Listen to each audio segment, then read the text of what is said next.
creating and analyzing. These two are different aspects of the art world, but they can usually be mistaken as the same thing. But the truth is that creating and analyzing come from two very different parts of our being internally.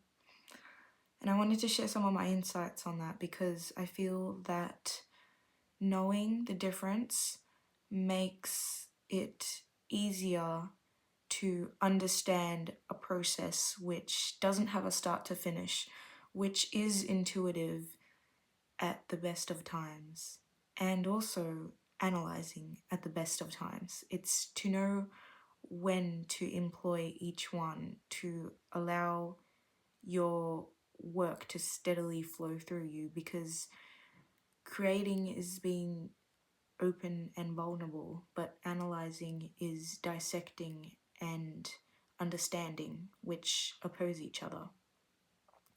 So, creating is usually intuitive and emotional, and it can sometimes even be chaotic. And it usually stems from a feeling or an intuitive hunch, and we channel it through us and respond to it by creating. And it's usually not something that's expressible by language, and it can sometimes even just be a silence that you're expressing. And so when we are creating, we're not understanding why it is we are creating, we are just doing it. And usually analysis comes afterwards when we've finished creating, and now that the work is done, we want to understand the symbolism and the why, as to why we created this, and what those feelings meant when we were creating what we created. Because as you're feeling those feelings when you're creating, it's impossible to sit back and question yourself in that moment as to why. That's why sometimes when we create a piece, we don't even understand the meaning of it until weeks or months later, when it just like hits us one day. We're looking at it and we're not exactly in the same space that we were in when we created it. And from that perspective, we look back and see and notice things that we probably didn't notice before. And yeah, like creating and viewing art is two different processes, because when you're creating an artwork, you're creating it, you're being emotional and vulnerable and allowing something that hasn't happened before to happen.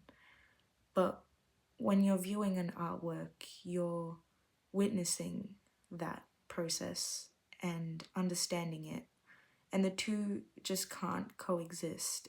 And if you try to make it coexist, which sometimes that can happen, we get into an analysis paralysis, because they're two different parts of us that cannot occur at the same time.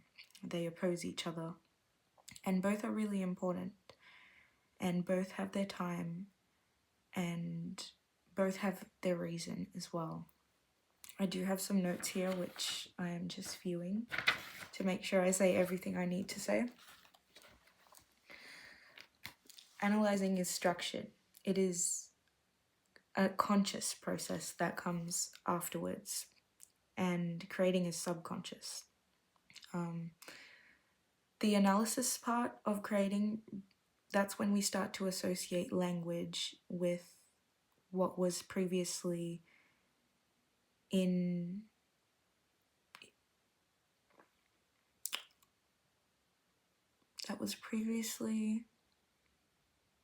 inconceivable by words.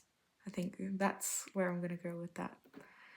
So it's still really important, because reflecting on the piece is how you understand why it came into being, which makes it more special. It makes it more it gives it a story.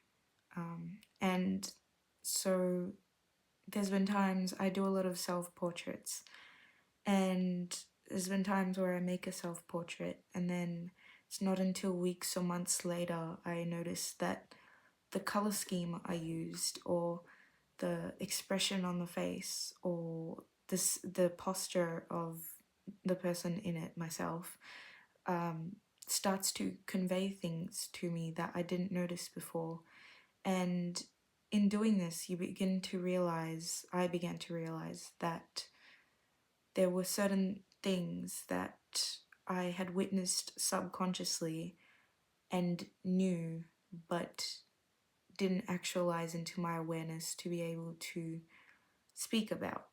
And so you can really learn a lot through your art, through creating and analyzing and understanding the world as well, because the world reflects itself in your art. I like to think of it as every single thing that we have witnessed, we don't forget it. Every single thing our eyes have seen, our ears have heard, our hands have touched, we remember all of it, but the thing our brain does is it filters out everything that is considered not important, that's not directly beneficial to us for our everyday functioning and understanding. But it doesn't go away. It's still within us. It still has the ability to resurface, and it usually does when we create. And it actually always does when we create. And all these experiences, all these perceptions, every time you witness something, it records into your subconscious and it is expressed through yourself. You channel it outwards, and that's why creating art or music or writing all help to conceive what was previously inconceivable. It's a really great way to access the subconscious parts of us, or the parts of us that we've filtered out. And it's almost like having a third person perspective on something you only have a first person perspective on. You can never truly look at yourself as you are. I can look at myself in this video that I'm recording, but it's not the same as when someone else sees me, and vice versa. Like, we can never experience that except when we create. Now, I'm not saying we can experience that exactly as we would through the eyes of another person, but it's the closest you can get to witnessing yourself or something else from another perspective which is not your own, which is really cool. And analysis is beneficial separately for understanding the work and connecting with the audience or teaching.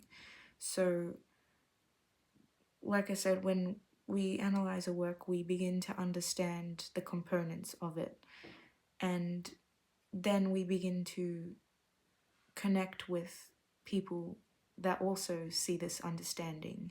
And it can also help when we want to teach, because understanding is what catapults us to sharing knowledge and sharing that insight and understanding with other people.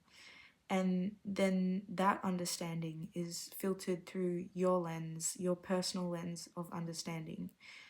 And it's like we find a resonance, a frequency. Any piece of art or writing or music, it holds a frequency. And it's a great way, I personally find, that not only other people, it helps me understand myself, because there's a lot that I can't articulate. That's the word. There's a lot that cannot be articulated, and you sometimes find that months or years later, one day you just go, aha, I get it now. And it's because time has gone by and you've had a why stuck in your head this whole time. And as time's gone by, your subconscious has been picking up on information that would answer that question. And one day you go, aha, that makes sense now. And that's kind of the feeling I get when I create and look back on my art afterwards and analyze it. And both are really important processes, but they should not be combined, because when we combine them, it leads to self-criticism, and sometimes our anxiety or rushing for some reason, some sort of pressure can get in the way, and that makes us feel unsafe to be vulnerable, and it puts expectations on something that shouldn't be expected. It should just be witnessed. Because when you create a work of art, you tune in to a particular frequency, a feeling, an intuitive nudge, a chaotic sense, and you witness it into being. You watch as you give yourself the feedback through every word, every note, every line that you draw, and it begins to create something. You stay in that frequency and you witness it into being, is the best way I can describe it. So I invite you to reflect on your own creative process and become aware of the way that you create, and whether you do create and then analyze after, or you do both at the same time. In my experience, I definitely have done both at the same time, but I can never say that I'm truly happy with the work that turns out in the end, because of the torture. It's absolute torture that went into making it. The perfectionism, the expectation, the self-criticism. And even if it ends up being pretty perfect, pretty great, like to others who would view it, to me, I know what went into that, into it, like on a emotional level. And even if I say I like the art, I resent it in some way. I hope that makes sense. So the question I have for you today is, when do you feel the most alive? Do you feel the most alive when you create your work, or when you're analyzing it afterwards? I'm gonna leave that one, and I hope you comment down below, and I'll speak about my take on that in the next video. Thanks for watching.